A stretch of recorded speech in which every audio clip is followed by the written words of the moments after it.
How many members are in the club?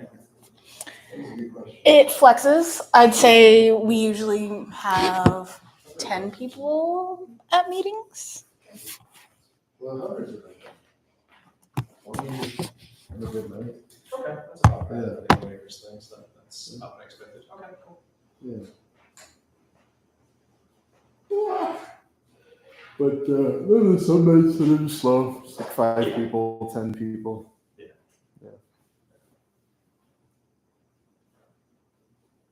10 is like relatively. 10 is usually like the median, I think. Yeah, you're right. But like the most popular so far this year was like 20-ish. Yeah, our first kickoff meeting before like everyone got assignments and stuff. We Uh-huh.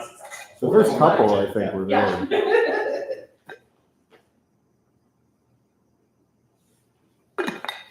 Still better than last year, nonetheless.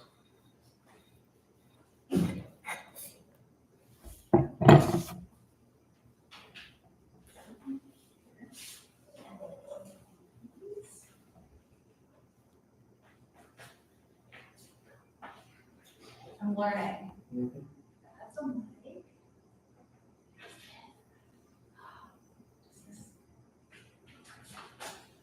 I don't know. I mean, Am I connected to it? the other one seems connected for mine. I assumed that was just an extra. Or like in case it needed a Mac or something. Right. I think it connects to this. James, I'm having a great time. Is James on here? James is James on. on there. Well, he's the only one that's viewing it. On the. He's on here somewhere? It's this in the cloud. In the computer somewhere. On the iCloud. Oh, shit. I got this.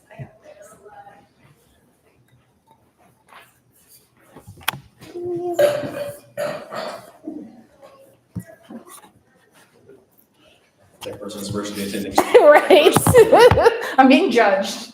That's really good. Shh, that didn't happen. Hello.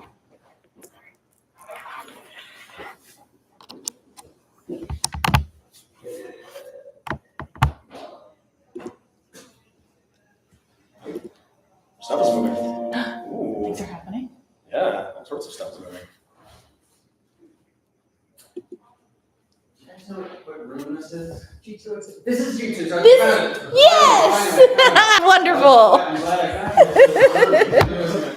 Take me forever to find it. That's fair. Yeah. I should have put on the thing. You need help. Let us know.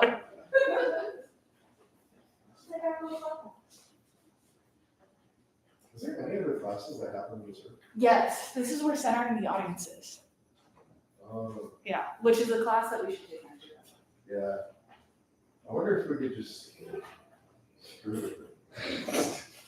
I mean, it's CalArts, yes. It's very fair. We're just gonna stack all of the tables on top.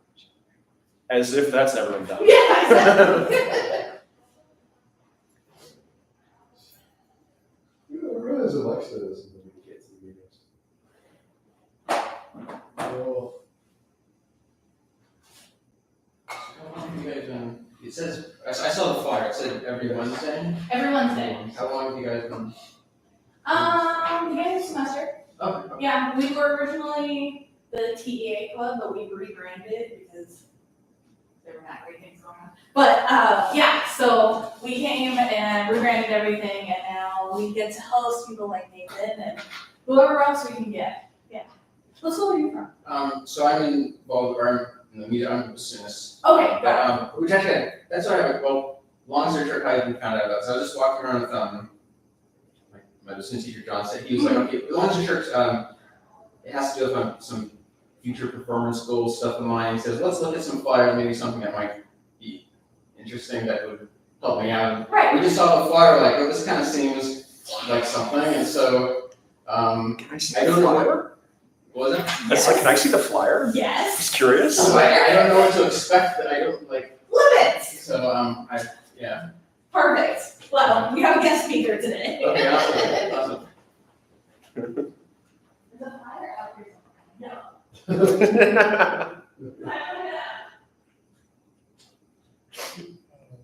mainly focus on immersive human entertainment experience junk. That sounds awesome. Yeah, but we want to broaden it more. What are some, I'm just curious, some examples of? So still my flyer. I can still do a flyer, I promise. I took a picture about my phone. I was gonna say, I'll accept it digital if you have it somewhere digital. I was just curious what it's like, what's on it. This was the But you have it. poster. Oh, perfect. Sure. There's some like, it just sounds so cool, like, but also mysterious at the same time. Okay. Yeah. Yeah. Yeah. Okay. Oh, wow. Well, you were saying, I'm just curious some examples Yeah, what do we do? It's been hard to kick off things just because we are so new. I want to do a holiday like light tunnel and like lead it over to Tatum, and this is like first draft because next year I want to build a train and I want to like drive it around campus and like a holiday excursion type thing. So this is like my first draft. How many tunnel or like how do I build the tunnel? How do I put the lights on? Things like that. And then next semester I'm gonna build a train. And next step is aluminum. Yeah, exactly, right? Like, who knows? Like, I kind of want to go to like the LA Zoo lights or like Descanso and like, hi, I'm a student. How do you do this? You know? Yeah. It's all about preparing yourself for what comes next. Cold emails or whatever else work surprisingly well. So. I'm afraid of LinkedIn, but I Mm, know I gotta learn how to use it. yeah, that's a weird one, but Yeah. it's useful. It is Yeah. really useful. I'm curious from, okay, well, this sounds really cool, and I guess, but as far as on my end, so like, on music, or, okay, I'm wondering, so the reason I was interested, I have like this whole goal, it has to do with improv performance, but also, well, it's a long story. Okay, I'm trying to see, as far as how I would be helpful, so like I do music and other theatrical performance, because you said at all schools. Right. Yeah. Yes. Depending on the project, like if you wanted to produce a project, this is the place where you would come and you have like we have students from all sorts of métiers that are part of the club that can go, oh yeah, I'll help you edit a project. Oh yeah, I'll help you do this. Or I got a contact in that school. We can totally figure out a way to bring your project to life, kind of thing. I mean, maybe I could tell you what my thing, but I don't know if this is, I don't know if this, or how you guys, okay, I'll just tell you what my thing. So like, I do like improv performance, so like, I'll explain it this way, like, my idea gets larger and larger and more complicated, I've done certain parts of it. So the smallest is just, my instruments, so I sing, the students saxophone are my main things. But like, to put it simple, let's say I do an improv song for an audience, and I'll ask the audience give me three things, word, concept, place, whatever it is, and I make up an improv song using those three things. Right. So that's like the smallest, but then you add on a layer where I use my instruments as props as a part of it. So I'm improvising, it can be seen, but also I'm using, I've done things some of it in the past, but like I use my instruments while I'm doing the improv song. So it's like, anyway, so, but then there's more layers. What it ends up going to is it's like me and potentially lots of actors together on stage. It's all improv singing. We're using instruments as props. And also there's audience participation where, again, they give the three things, but there's different scenes. So like for each scene, they give us three new things. And then at some point we have a sign, whenever the sign goes up, that means call out something. That's not now going to be a part of the improv, that we're doing. Then it gets even more complex because I want an artist or like someone who's, when we're setting the scene, they're drawing the background. Right. Exactly, like someone says, park, give us a location. Park, and they're drawing a tree or whatever. Yes. And you got people with props who just throw a board and I don't know, let's say the board's a bench or a dog, Right. So we're using props, we're using, there's painting or even other set things, but it's all improvised. And then even further there, you have the sound effect people. Also, someone falls to the ground. Right. So it's like this whole massive, complex, but improv. You're in the right spot. Oh, yeah, I was just You are absolutely, you found the right place to be. Okay. Because we would love to help you produce that. No, I love Yeah. accessing it. Yeah. It's like speed drawing ones. Yeah. Yeah, but so much more. There's a red dinosaur every day. Right. So, hey, there's another red dinosaur every day, but this time there's another guy running. Yeah, I'm not. Let's talk later. No, for sure. Yeah, thanks. Let me help you figure out how to do a presentation and then come next week and let's talk to, hopefully the COVID strike is over, so, yeah, but I think this is what we got. Okay, You Should I ready to just- start? get rolling. Yeah. Awesome.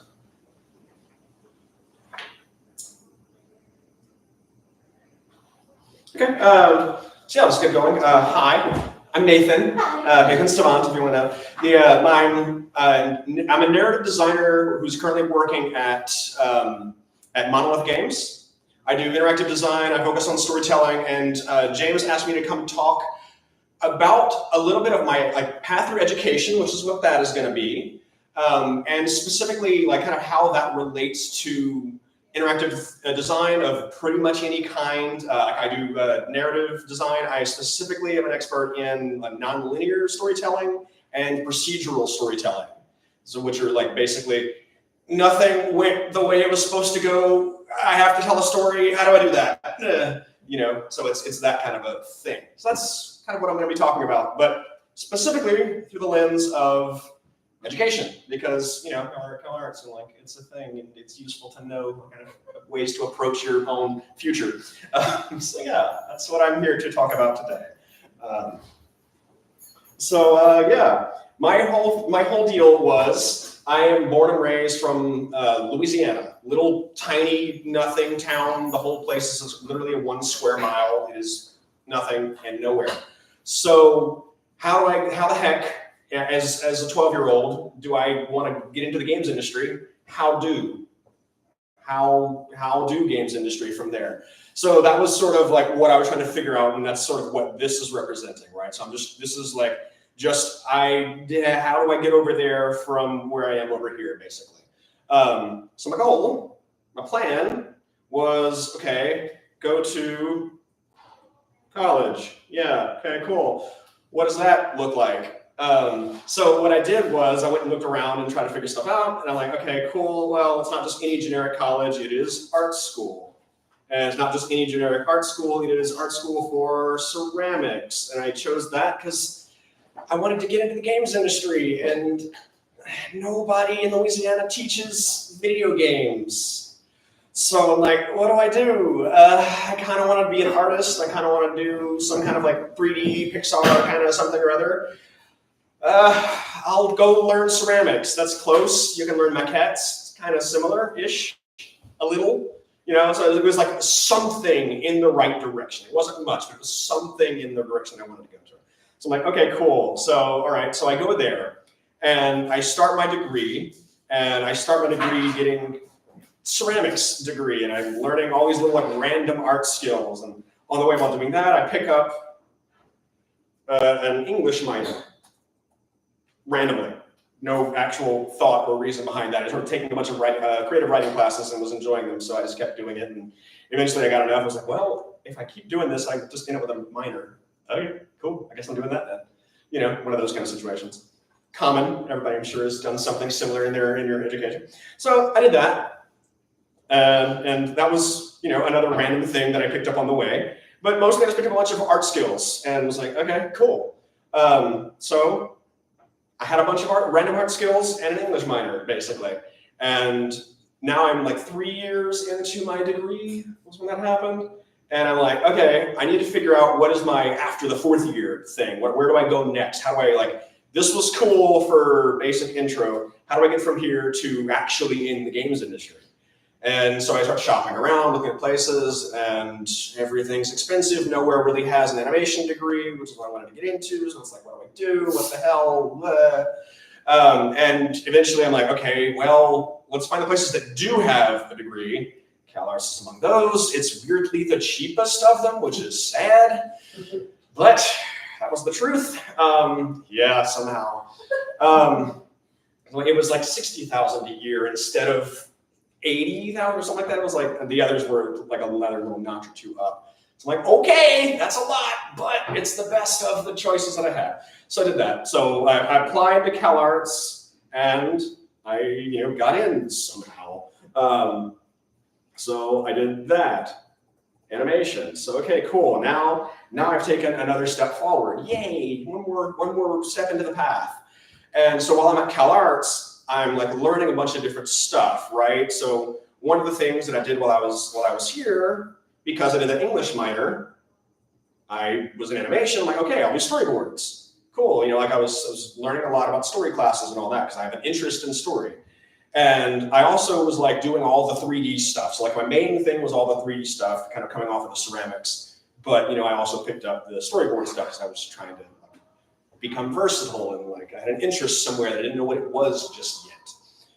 So I did that.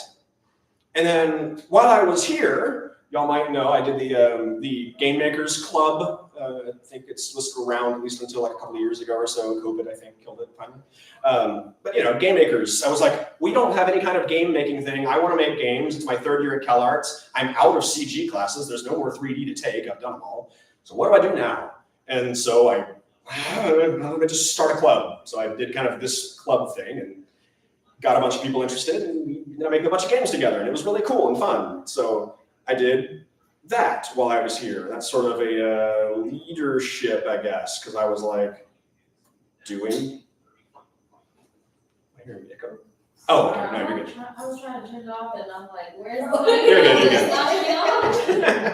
But yeah, so like I did the club thing here and I learned to like run a club and we ended up making a bunch of games. So I ended up like running kind of direct equivalent would be like, I don't know, like a creative director or something. It was like I was managing the people who were making the game. So I wasn't really making much myself directly so much as just like coordinating the people doing it. And that's sort of like, I guess, running a company a little bit. We were doing like legal paperwork and documentation and everything. It was a whole, whatever. Leadership skills is the point, leadership skills. So I picked up a bunch of random leadership skills.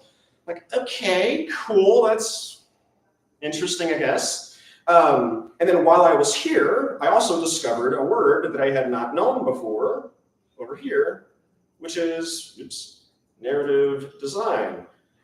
And so that I found out later it was coined the year I was here, basically. So it was like a brand new word that nobody had known, but I found it while I was here. I was like, okay, that's interesting. Because I kind of, it used a lot of the stuff that I was interested in. And I also realized that this right here, this sucks. I don't want to do this. I don't ever want to touch storyboards. Storyboarding process is not fun. I hate it. I don't want to do it. So I was just like, sucked. Didn't really want to ever. So I have this. So I basically at the end of my CalArts, I walk away with this little pile of random stuff.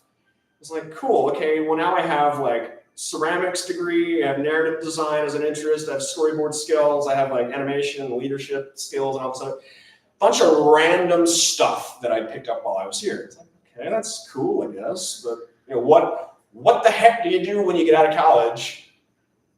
You don't really know where you're going or what you just have a grab bag of skills that you picked up along the way. So what the heck is the next step, right? So it's weird. It's bizarre. So I got lucky. I got a job while I was still here, working at a company nearby called Way Forward Games.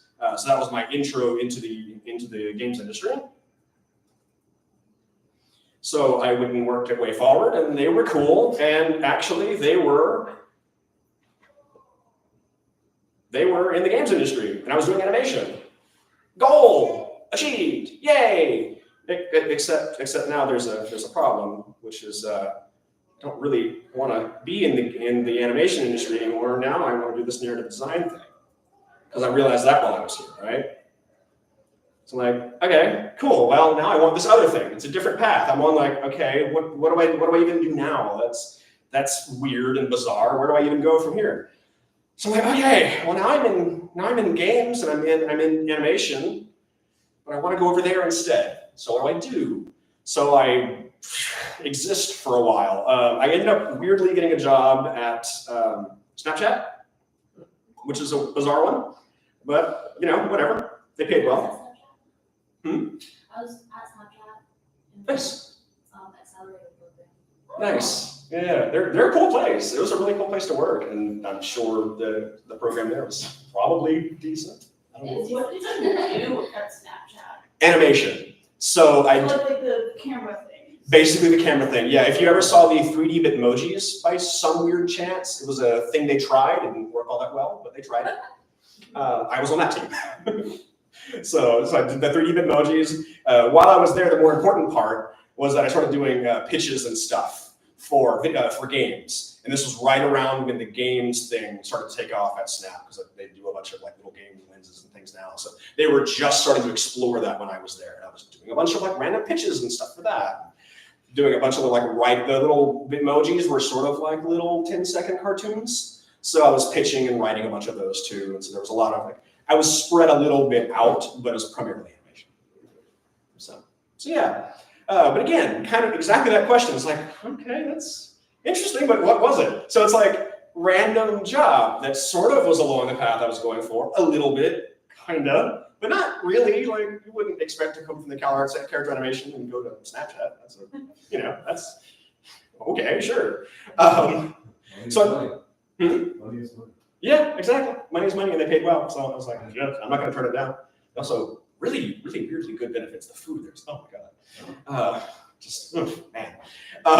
Anyway, so Snapchat was a year and a half or so. I got canned whenever the Bitmoji team started to shrink. I was one of the first ones to go for that because I was fresh out of college still. I was like a student. I was still like the least performing on the team by far. So it made sense.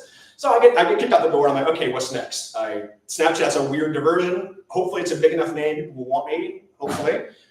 Ended up getting another job at a little startup called Arty that you have never heard of because they didn't ship anything the entire time I was there. It's very frustrating. What's it called? Arty. How? That's my name. Yeah. Oh, That is Quite literally. my name. interesting. Hi, Arty. Hi. Huh, weird. I thought you were calling me out for a second when you said that. No, I had no idea. That's neat. No, we were just a little startup company called Arty. I think the name came from, it was based on AI because our whole shtick was, our boss wanted to, the whole shtick was we were a company trying to use AI to have like little characters you could have a conversation with. So basically, you could take out your phone and you could have a Skype call with Batman. That was the pitch. So it's like you could have a little like 3D avatar of Batman on your screen or whoever, whatever. And you'd have a little 3D avatar there and they would like, hi, I am Batman. What do you want to do today? Or whatever. I'm seeing like videos of this in like video games nowadays that are starting to like the choose your own adventure, like voice critical. It's along those lines. This was not long ago. This was just a few years ago, like 3 or 4 years ago or something like that. We were doing this. So this was we were using the beginnings of all the sort of ChatGPT stuff that is out that is more common now. It was like right at the cusp of that all coming out. We started kind of borrowing from a little bit of those things. We had a couple of machine learning people doing like voice recognition and speech synthesis and stuff like that to get Batman to say words when you don't have a voice actor speaking for Batman or whatever. Lots of that type of stuff. We had like meetings about like mapping the human brain and be like, how does a person hear something and then process a response and then actually say something from that? Because you had to program basically that to make that work. So it was a whole thing. We never actually shipped any proper things. We did get a few really cool prototypes that were very functional games you could play, basically point your own adventure or choose your own adventure kind of stuff. Yeah. So it was basically that. My job, the reason this is relevant, and my job, I'll segue into that, was I started off there. They hired me as an AR animator because I had the history at Snapchat. And they wanted an AR animator to start off with. And then I was like, oh, y'all don't have anybody doing narrative. Y'all don't have anybody doing the conversation design for like if Batman's going to be talking to you, who's figuring out what Batman says and then how he says it, because that was a whole thing. You had to like figure out what was the right way of doing that. So I snuck over into that.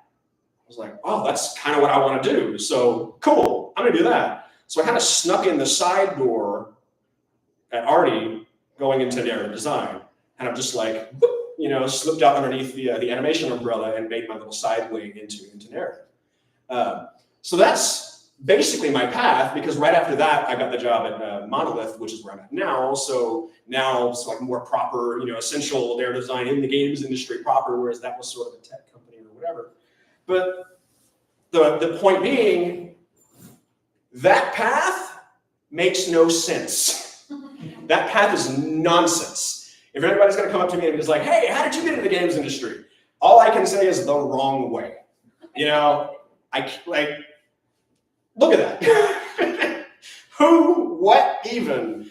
So that's sort of why I'm talking about this, right? It's like, this path makes no sense. This path is very nonlinear. I had 2 different goals. I was going to 2 different places. I had no idea how to get to any of them, and I was sort of exploring and winding up with random skills along the way. But the thing about that is, that's kind of how people learn in general. Like, nobody here knows exactly what you're gonna do when you get out of this college. You're gonna go find whatever random job you can find. You're gonna end up with whatever random skills you can get. You're gonna just kind of land in something somewhere and do your best, right? That's life. That's the way human existence works. That is also the way that any kind of interactive design works. Because if a user is using anything that you're doing, they don't know what it does. They don't know how it works. They don't know anything about whatever it is you're building. They walk into, like, if you want to build a train or whatever, it's like, okay, cool. How do you get people on the train? How do you get people to know where the train is? Like, where do you build the train? If you're even doing it on this school, where do you build it? Where do you put it? What's the good spot? Are people going to be able to find that thing? You know? So it's like, where do you even start with that type of thing? So if you look at this, there's kind of a path here pre-built a little bit. So if you start at the bottom, like, I knew from high school that I had to go to some kind of a college. Well, that's a step. I know that direction. I don't know what college I'm going to end up at. I'm not going to know, I don't know the details. But I know generally the path is that direction, because that direction is towards college of some kind, right? Like, I have a little bit of information, and that gets me a little bit forward. And then while I'm there, I'm just sort of like scooping up information. I'm like, okay, well, I know ceramics now. I know sculpture now. I know, like, environment art now. I know how to do, like, 3D stuff in computers or whatever. Like, I know how to do writing. I know how to do narrative. I know how to do, like, leadership, whatever. So I have all these random skills. And that's just sort of how the brain works. Like, you pick up whatever you can collect along the way. So if you're building your train there, you kind of have to keep that in mind, right? Because it's like, somebody walks up anywhere near your train, what are they picking up along the way? Do they immediately know, like, is there a sign saying, hey, the train is this way? Cool. But that only works if it's a train on a campus or whatever. Like, if you're in Disney parks, you're doing a full, like, you have a whole other set of things, and there's lots of different places that people could go. Well, then you have to figure out, okay, how do I get people to my thing? You know, how do I get people to what I want to do? Well, Disney has this whole, like, Disney Imagineering and whatnot has this whole thing with the I think they call them weenies, right? I think is the word. So it's like they point to the big thing. You walk towards the big things. Well, the big thing in my case was the games industry. The big thing is also sort of college as a concept. I knew those 2 steps led me in the direction that I wanted to go, and so I picked those 2 weenies to kind of walk towards, and I knew that somewhere along the way I would kind of find, you know, something that I wanted, or at least roughly. So, like, it's sort of like, it's just the way human brains pick up information, kind of in general. You know, you're not gonna know what you're going for, where you're coming from, where you're going to, or whatever, especially like in a theme park where everything is kind of made to draw your attention, to draw your eye. Like, the food stands want you in those food stands just as much as the rides want you on those rides. You know, it's like, whatever it is, whatever you're building, whatever cool, like, light show, you're like Astrolumina, right? I mentioned that a minute ago. Astrolumina, like, you have to plan the path and make sure people know what that path is and walking along that right path or whatever. And that was fairly linear, whereas, like, Disneyland might not be. So it's, you have to understand several things about sort of how people are going to pick up information along the way. Because one path, you know, like this path down the center here is sort of linear leading into animation, but I did a bunch of deviation kind of off the side of it. And you end up with a very similar structure. I will actually look up now. Storylets. This is a narrative design concept that you may be familiar with, maybe not, I don't know, of ways to chart out a story. This is ways to chart out information, basically. But it's specifically, this article is specifically about storytelling. So like if you were doing a video game, a lot of video games kind of look like this. You have a main path, but you can screw up sometimes and go on this little side path. And like, oh, that didn't work out. And so you reload and you go back and you try to find the main path again, that type of thing.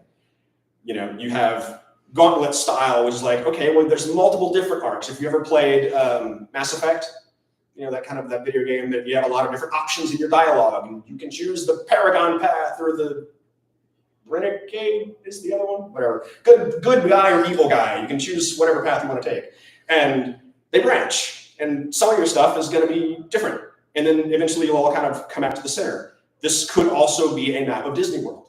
There's a lot of circles in Disney World, right? So you might choose like the road that goes down the center, or you might go left and walk around Epcot or whatever. Like you can kind of see this same analogy fits into physical space as well as like mental space, as it were. But it's all just sort of mapping out information onto little, abstracted nodes here, basically.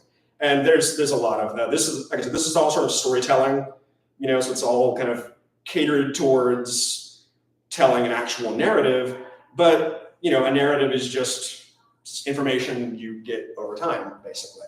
And so it's kind of the same as education in a way, right? It's like you're just picking up stuff as you go. And ultimately, like your goal may be to reach one particular thing. Your goal as the designer of whatever it is you're building is to tell a story of some kind. You may not be telling much of a story. It doesn't have to be an involved story or a complicated one, but you're telling something, And so your goal by the end of that is to make sure that the person doing whatever it is you've built has enough information to walk away from it being like, oh, that was cool. Like even if they don't fully understand it, at least they walk away with something that's cool. And that's kind of what I did here, right? It's like education path, you pick up a bunch of random stuff and you wind up somewhere. And hopefully it's kind of cool, but you can't really be sure of any of that, ultimately. So, yeah. So that's like my little brief nutshell of how to gather information and walk away from it in something that is vaguely coherent. So, yeah, I guess I'll just open up for questions at this point, because that's my little brief summary of my little career. Yeah. What is your favorite, kind of two different things. What is your favorite narrative design / narrative structure you've seen by somebody else, and what is the favorite one that you've done?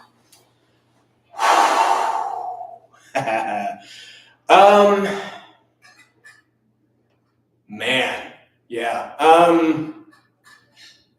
I would probably have to say that my favorite one is, my favorite video game now is Outer Wilds, if you've played Outer Wilds. And the reason for that is its narrative structure, because the whole thing is, it's basically this. It's basically a big loop. The game is kind of centered around a time loop as the central premise of the whole thing. And you're exploring and doing archaeology, and you're stuck on this loop, and you're trying to gather information. You can't leave. You're always stuck on this loop until you solve the loop. And then eventually you find the solution and you can get out, So it's basically this structure here, effectively. I don't know exactly what it would look like if we mapped it out specifically, but yeah, it's something to that effect, I would say.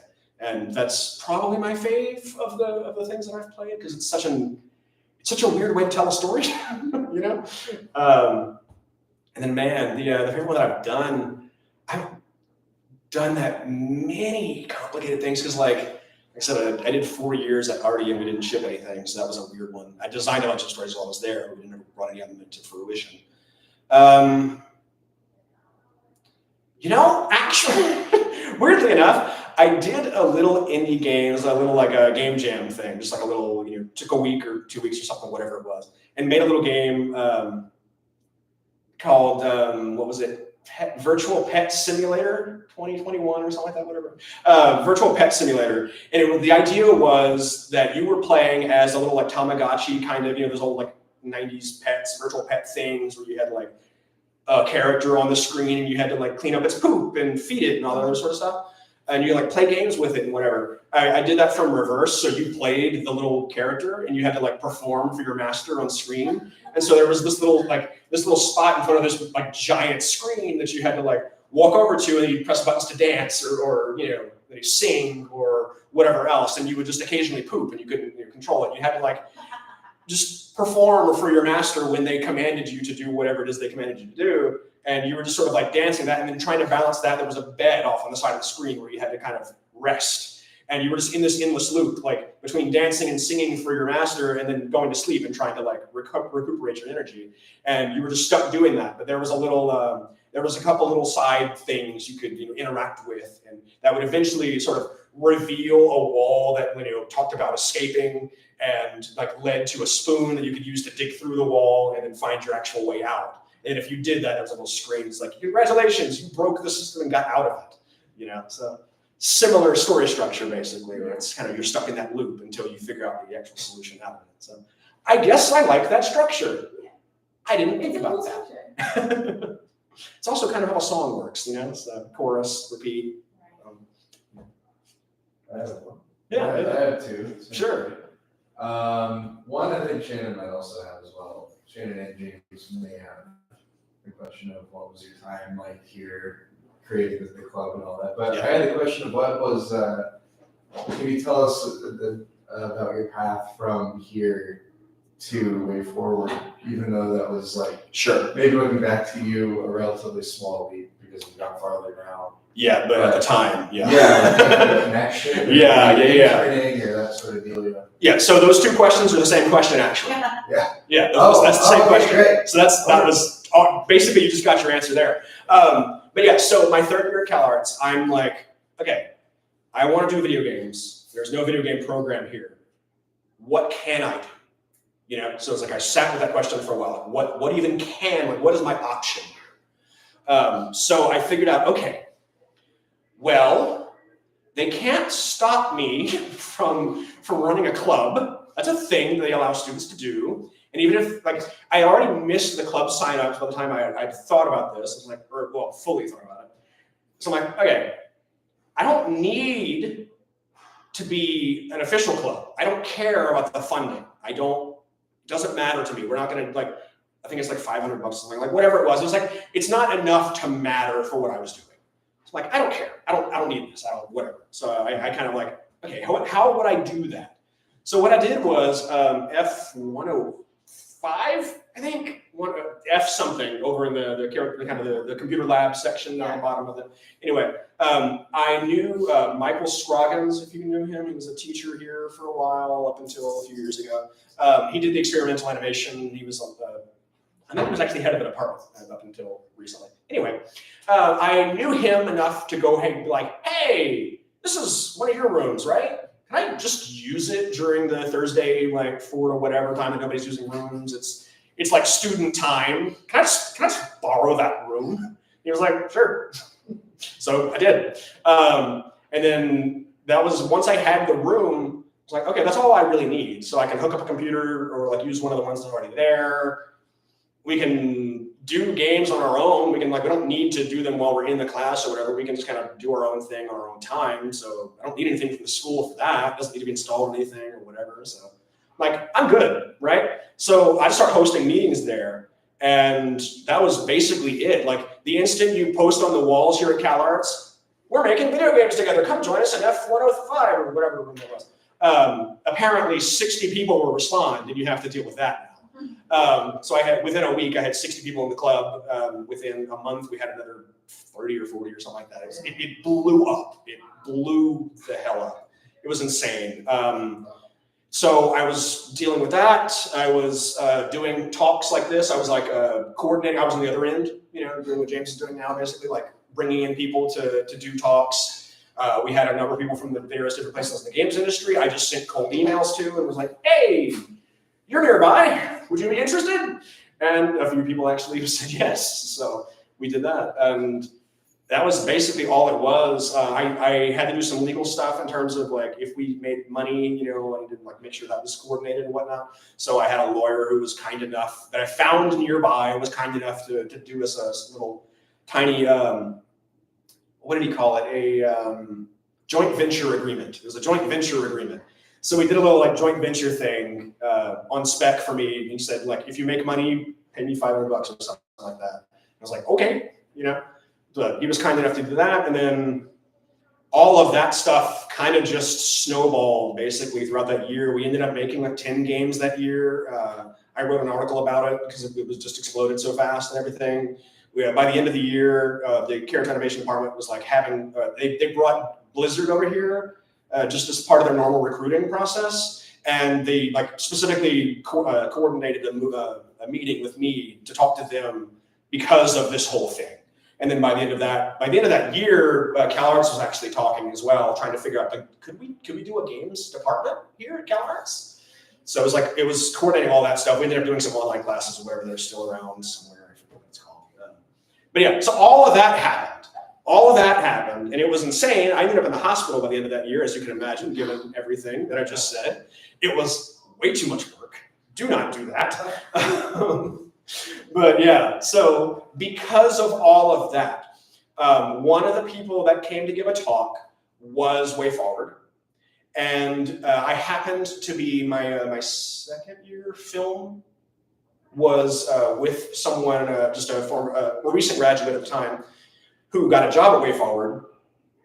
And so she was also, so we had like basically 2 little inroads into WayForward, and then they were just interested. By the end of my 3rd year, they actually, it was kind of gross, honestly.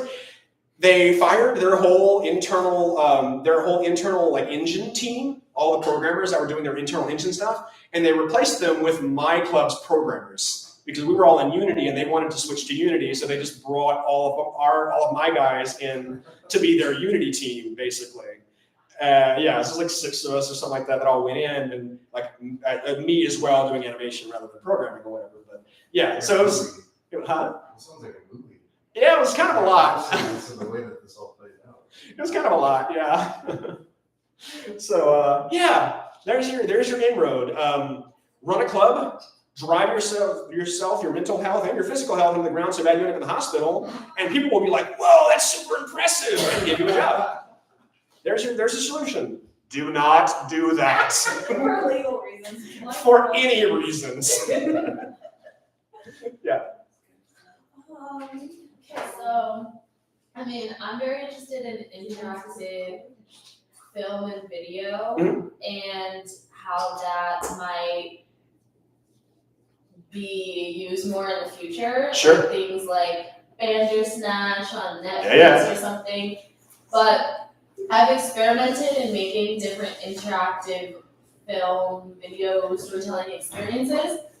And like coming from a film angle rather than a games angle, it's a little different to hit the balance of people being immersed in the story fully, but then being taken out of the story to interact with it, versus like in games, I feel like you are immersed in the story while you're interacting at the same time. And so I'm just curious how you think those two can combine properly, and how that, like, how interactive storytelling can apply to not just games but other experiences at the same time. Yeah. That would take me forever to answer. To the point that these are all about that topic. Really? Every single one of them is about that topic. Yeah, no, so the actual answer to that question is a lot. If you just, this is one example that has some visuals that are related to what I was just showing you, so I'm gonna bring it up. If you look at like Breath of the Wild, they have a lot of NPCs that exist around in the world, right? They give you little quests. They're like, oh, I've heard there's a sword in those hills. If you go to the sword in those hills or whatever. And that maps onto this bottom one here is the representation of that. It's there's swords in them hills, basically. It's like a bunch of random people talk about one thing individually, and there's eventually a point of interest that it leads to. So that's one sort of way of distributing information. These other two are also different ways of distributing information, but you'll notice that's also the same stuff that's over here. It's the same kind of representation of information, right? Mhm. So that example of like a person standing around offering you a quest because there's a sword in the hills or whatever is a form of the storylets thing that I was talking about over here, which is a form of this sort of information gathering that happens over time. So yeah, all of that. So it's a lot. To more specifically answer your question, because that's vague and useless, and you would have to go like read for 20 years to get all that. It's like that's a lot. To more directly answer your question, so what you've just described, that question you just asked, is sort of how it's basically just asking me, how do you do narrative design, basically?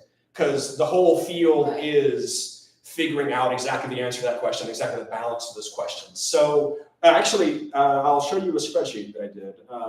Yes. That is, so I've been trying to figure out the answers to that question as much as I can. Please ignore if there's anything weird here. I don't think there is, but we're off the script. Oh, actually, the D&D thing I could probably bring up. That might be useful to show you. D&D is basically like live Yeah. narrative design. It's live narrative design, exactly. So I can show you that as well. Actually, on my Miro over here, I will show you that in a second. This right here, this is a narrative design analysis of Mission Impossible Fallout. If you've seen that movie, it's like 2012 or something. Action movie, whatever, it doesn't matter. It was a good action movie. I enjoyed it. It doesn't really matter what film this is, though. If you look at this, the reason that I did this, I was applying for a job on Call of Duty. So I'm like, okay, how do you narrative design Call of Duty? Call of Duty is basically like shooty man action game, a bunch of white dudes shooting up, yeah.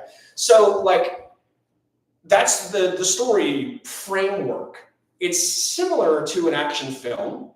So what's the differences? How do you do it? So that's what this document is trying to figure out. So if you look at it, what I did was I tried to figure out, I did on the right-hand side, I have a full scene description. This is like whatever's actually happening. So first scene of the film is Ethan has a dream sequence about being married to Julia and the dangers he brings into her life, the reason he left her, and why he is so dangerous to be around. That's sort of like setting up who he is and whatever's going on, right? Not all that important, really. But I'm like, okay, this scene is exposition. We're just getting to know who this person is. If it were a video game, would this be a cutscene? Yes, absolutely. It must be a cutscene because it's pure, like it's a dream sequence. You can't do a video game necessarily. You can't like walk around while this one dude is dreaming. He's asleep. There's no interaction there. It's just an information dump. And significant plot introduced of that is, well, Ethan married Julia. So now we know that Ethan has this relationship with someone named Julia and how he feels about that. So that's a useful information to know. And then the verbs that he used is just talk. He just says all this stuff. He doesn't do anything. He's just talking. As opposed to, if you go like scroll down and we go to extract lane to trade for plutonium, sure. Well, no, that was not as good. Let's do this one here. So Hunt and crew extract the plan to free lane, or enact the plan to free lane, but double-cross Widow's agents taking lane in their own. So in other words, in the middle of that action sequence, they're supposed to go pick somebody up and deliver them to some group. They decide not to do that. They decide to take that person and just bring them to their own group instead. So that scene is mostly an action sequence, but it introduces a very important bit of plot. It's mostly action. It is definitely not a cutscene at all. It's mostly about like the core information of that moment is that Hunt, the main guy, is taking Lane, their target, and betraying the other group that they've been working with. So regardless of, like if this were a video game, right? The most important thing that I need to figure out is what is that story moment? So like in this case, it's Hunt takes this other guy, he takes him. And in doing so, he betrays the group he was working with. So regardless of like, I can figure out whatever that gameplay sequence needs to be, it doesn't really matter too much. It is like the actual choice the player makes doesn't matter as long as they are forced to take lane. They have to take that person and betray whatever, their allies. As long as that happens, this scene doesn't have to change. They can like, the gameplay sequence can be whatever. They can approach the building from whatever direction. They can, use a train to get there. They can, smash the wall in with a car. They can do a stealth sequence and be spotted or not, or whatever. They can succeed or fail in whatever the gameplay is, as long as I get that piece of information by the end of it. And so basically, in order to do narrative design, it's primarily just identifying that type of thing. It's like, what is the actual information you need to walk away from whatever it is? And you just kind of like string those things along. So like if you look at story structure or whatever, you look at like a 3-act structure, the typical thing, you can usually boil it down into a few little pieces. And you can usually kind of find the relevant little bits and bobs that you have to walk away from in each scene.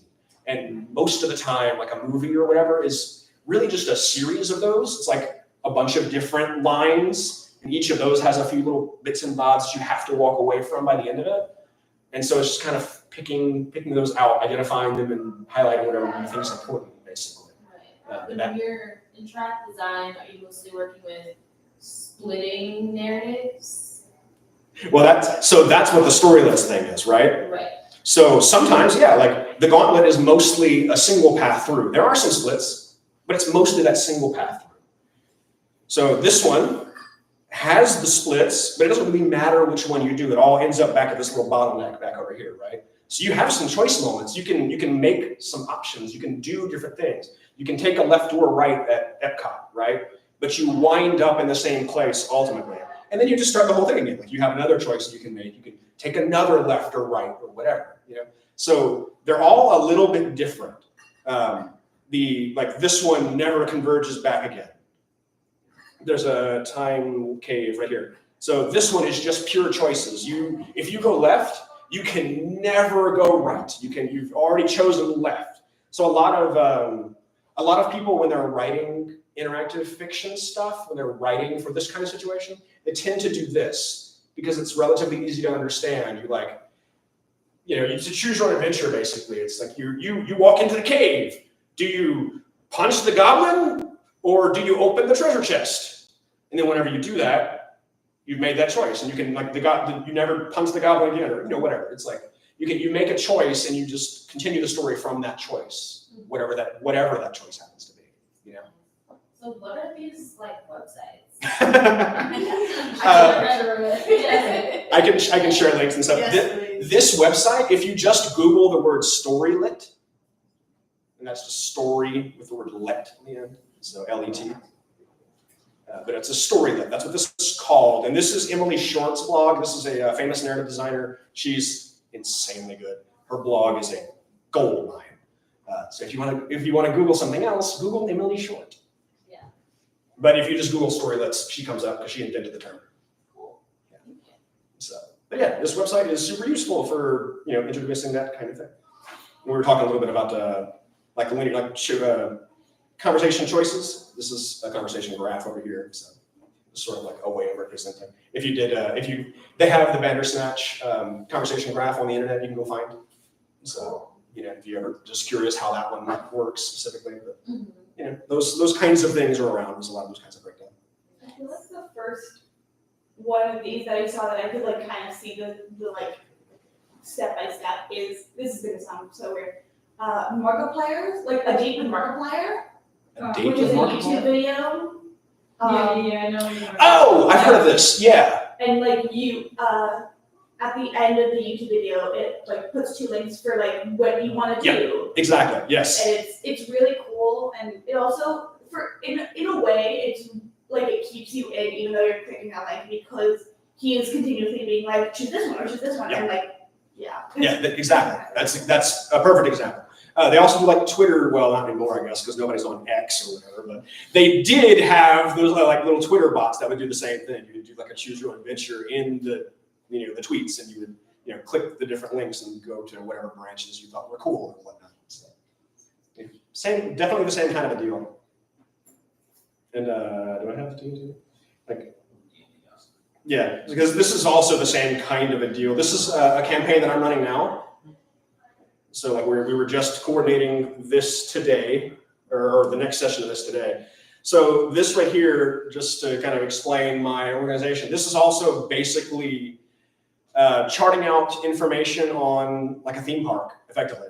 Because my campaign takes place in a city. So if you imagine a city as being sort of an analog of Disneyland or World or whatever, it's kind of the same thing. It's sort of, I don't know where my players are going to go, what they're going to do. I can't predict where my players are going to be at any given point in time. I can't do it. It's impossible. So what I can do is I can sort of map out, I'll just do the full spoiler version of this. Ultimately, my goal is a pride demon is manipulating wizards to gain power and influence throughout the world. Wizard with a horrifying, dumb name that I pulled off the internet tries to make up for his feelings of inadequacy by gaining control of the world, but ultimately he's being manipulated by this pride demon, right? That's the central thesis, that's the villain, that's what we're aiming towards, right? So if that's where I'm going, well, how do I get people to ultimately arrive at that plot point? Well, I figured out a few arbitrary things, basically. So as an example, I'll just scroll down to any random one of these. So Thimbo wants to make sergeant, but the initiation involves making someone into a crab person. So Thimbo wants to be a sergeant of whatever police force he's on, and ultimately what he has to do that is to make someone a crab person. He has to be a bad person in order to make police sergeant. So, okay. Why is making someone a crab person a bad thing? In this campaign, it's like a crab plague that's hitting. So he has to like spread the crab plague to people who are unwilling. If it were a willing crab person, hey, more power to you. But in this case, it's not. I feel like crab power is really cool. Right? Yeah. No. That's some people might like it, but oh God, now I have to have something that likes it. Dang it! You made me add an NPC to this game. But yeah, so that Thimbo wanting to make sergeant, but needing to turn somebody into a crab person, tells us about this plot point that cultist cops are weeding out good cops. So in other words, the reason that he has to do this awful thing to make sergeant is because there are bad cops who are weeding out all the good cops. And in this case, the cops are bad because they're in a cult, which is relevant because these next things up are basically this. So it's like the police department is mostly cultists looking the other way to crimes, just in general. And then the wizard guy is using crab people to sow disorder. In other words, he's spreading the plague and the cops are benefiting from this. So like we saw that one character, Thimbo is dealing with whatever Thimbo's dealing with, and that sort of propagates up. It gives us a little bit of information that leads us towards these other plot points. If we keep going up and up and up, we have two of our major plot points in this game, which are that the local police are overwhelmed with crab monsters and have implemented martial law. They've taken over the city. And the Azurza guy, his cult, is wreaking havoc on the city by undermining the city's core principles, which is ultimately leading up to the fact that Azurza is, all about pride, and he's being manipulated by a pride demon. So it's like Thimbo's story tells us that little bit. It's sort of an on-ramp that leads up and up and up and up and up. Then it sort of gets us to the idea. Like we see basically that hole at the top, we see that represented by one person at the bottom in a very small way. And then as we get to know, if we were to get to know Thimbo, we can kind of get a little bit more information. If he stays around, he'll eventually tell us all the rest of this stuff is happening from his own point of view, basically. So this whole thing is just sort of mapping out what are the major plot points of the city, and then what's the on-road to get us to those plot points. Each individual person has a different perspective. Everybody has their own unique perspective of something. But they're all related to each other because in some way, shape, or form, they're all being impacted by that pride demon taking over this powerful wizard who is trying to take over the city by doing all these various bad things. So it's information, little small bits of information that just filter up and up and up and up and up and up and up. So, yeah. How do you stop yourself from making a giant one? Just nonstop. I start from the top. I don't start from the bottom. If you start from the bottom, you are a creative person. You can generate infinite ideas. If you start from generating infinite ideas, you will generate infinite ideas. Start with the top. You start with the one thing that's like, okay, I have a wizard who's getting controlled by a pride demon. Cool. What do I want to do with that? Well, he's controlled by the pride demon. I decided there's a corrupt police department taking over the city. Okay, that's fun. Let's play with that. There's a cult. Okay, that's fun. Let's play with that. The other one is, I think it's, children are being brainwashed. That was the other one over here. Children are being brainwashed to join the cult and kind of believe that, this wizard guy is their only chance. Did that last session. It was great. Did they burn down oh yes, it says on the button, yes. Yeah, no, I burned it down. They didn't do anything. I burned it down. It was me.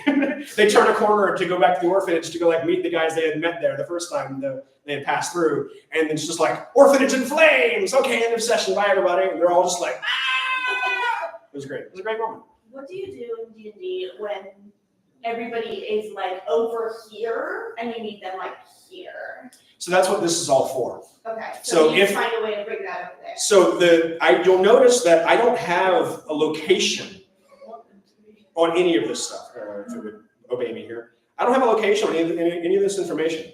Billy came home from school with an Necronomicon. Where's Billy? Which type of Necronomicon? It doesn't matter in this case. Is it H.P. Lovecraft Necronomicon or In this case, it was just an evil book. I didn't call it the Necronomicon necessarily, but it's that concept, right? But there's no location here. I don't say who Billy is. I don't say where Billy is. I don't say who his parents are or what Billy's up to. Whenever we're playing the game, if there's a moment that seems cool for Billy to be having a Necronomicon, Billy has a Necronomicon. If there's a moment that seems cool for a new mother, Sarah, who wants to protect her son, Timmy, who wants to join a gang, I can throw her in the bar, I can throw her in the streets, I can throw her in the pub, I can throw, wherever, it doesn't matter. She's just crying on the side of the street. Wherever's relevant, if somebody stops and it's they don't know what they're doing, they just stop by an alleyway, hey, Sarah's in the alleyway crying, So you kind of keep that fluid. Obviously, you can't do that in, a theme park or whatever. Yeah. But you can make one of your character actors in Disneyland or whatnot be Sarah. Mm-hmm. So Sarah has this plot point, and anywhere that someone runs into Sarah, it doesn't matter where this actor moves throughout your park, that character's plot point, and so what's going to come of a person talking to that character, and so you have a little bit of control over your story, regardless of what that actor is deciding to do today. So it gives you the flexibility that you need to be able to actually design and control these stories without having to okay, now you're walking over here and look at this thing. Ooh, I have a question from Peanut Gallery. Okay, hi Peanut Gallery.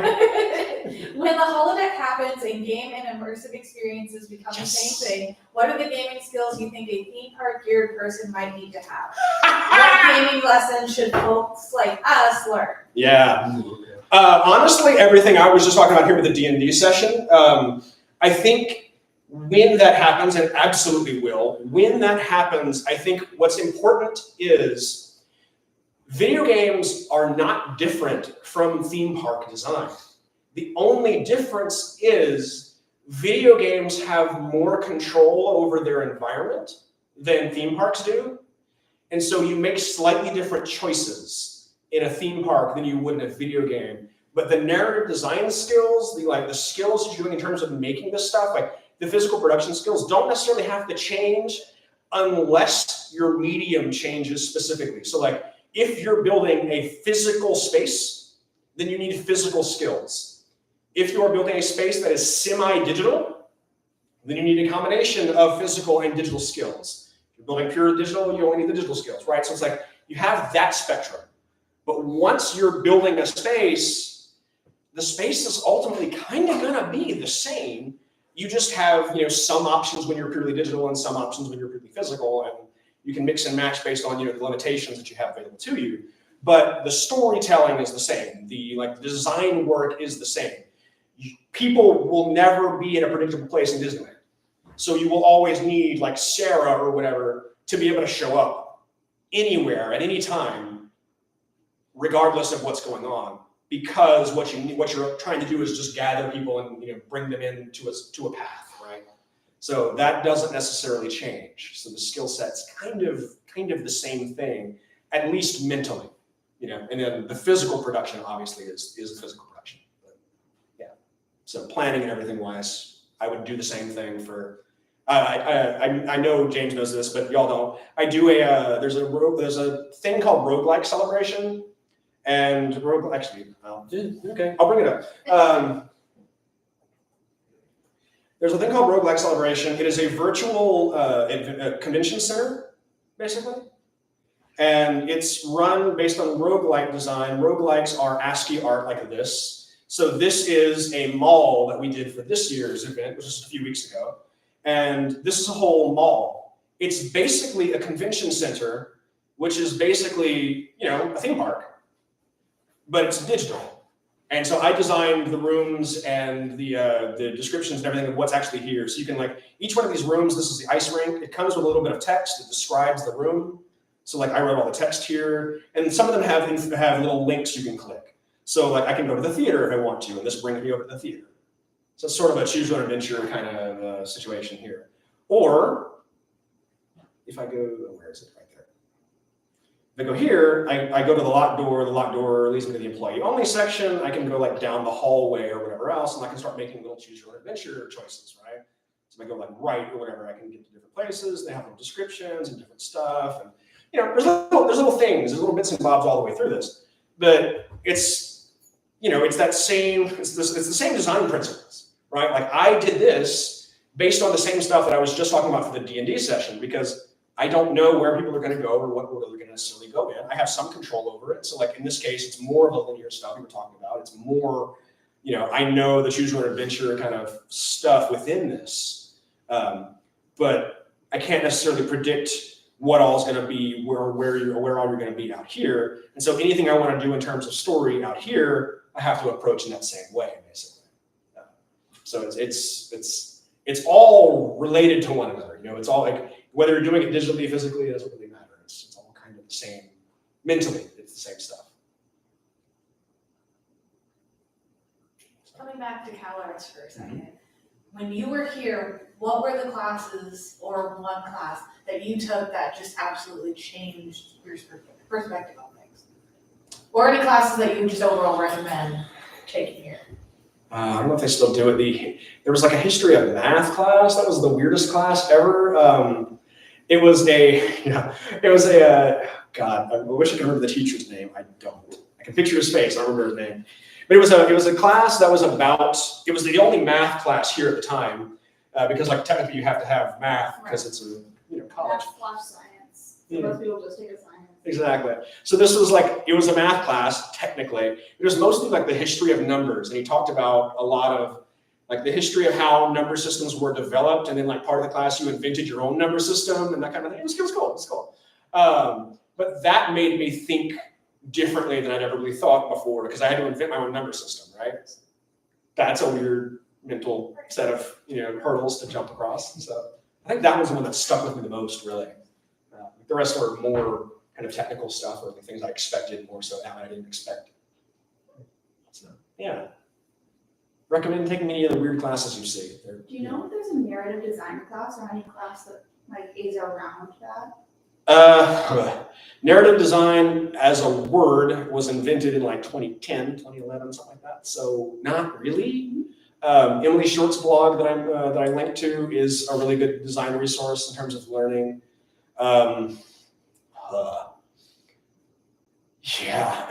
I've been just scrounging. do I have a way to share links to this group? You send them to the email To the correspondence, I will share them later. Okay. Yeah. Because I can give you this, which is way too much information.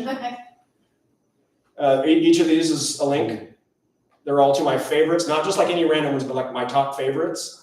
And it's everything about, that was the narrative design section. The game design section might also be relevant to some of you. There's some theme park stuff in here as well. So it's just like random links from forever. And it's 11 pages, all very dense. So it's just whatever random links I have. So I can send that out insofar as that's a useful thing to have.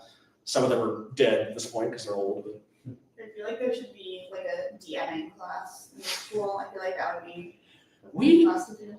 There was a class where we played D&D here. It was an interactive design or something like that class, and then for one of the projects, one of the days in the class, you played a session of D&D. It wasn't like a D&D class. Yeah. But, you know, but yeah, so that sort of there's a precedent. I would agree. It's a cool class that should happen. Yeah. World building, acting, it has like a lot of things. Yeah. Yeah, and it's legitimately very good design work. I would wholeheartedly recommend, if you have any interest in narrative design, just learn to DM. You know, so if you want to know how to teach somebody a story in an interactive medium, DM a session of D&D and you'll learn quick how much you do not control anything. Everyone will do everything wrong. In that, do you have any like places where we can learn to DM? Like any like resources for that? Oh boy. Specific places for DMing. I would probably just recommend the Dimension 20 stuff. Brennan does a bunch of those videos, so he has a lot of like intro to DMing, and he talks through his process or whatnot. He's about the best DM there really is, so he's insanely good. Yeah. The second season of Fantasy High. Fantasy High is on YouTube now. Yeah. Yeah. I've been watching through the Dimension 20 thing for a while now. It's so good. Mm-hmm. But yeah, probably that I would say, because he does some intro stuff. I mean, it's less about the intro and it's more, or you're like learning anything too specific about that, and more it's about doing it really. So, you know, learn the basics and then just find a group, I think. Definitely useful for if you want to learn narrative design. It's definitely a really good way to do it. So. Yeah. Wow. Seems like it. Thank you so much for coming. Yeah. I had a great time. My perspective about things has changed. And I feel a little bit better about graduating soon. So, Yeah, you will definitely find a path. Right. It'll be the dumb path, but it'll be that way anyway. Don't pressure yourself. And yeah, while you're here, break everything. Yeah. There are no rules. Stack the tables. Who cares? Perfect. Well, thank you so much. Thanks, y'all. If you want to stick around and hang out, feel free. But we're all wrapped up here. Cool. All right.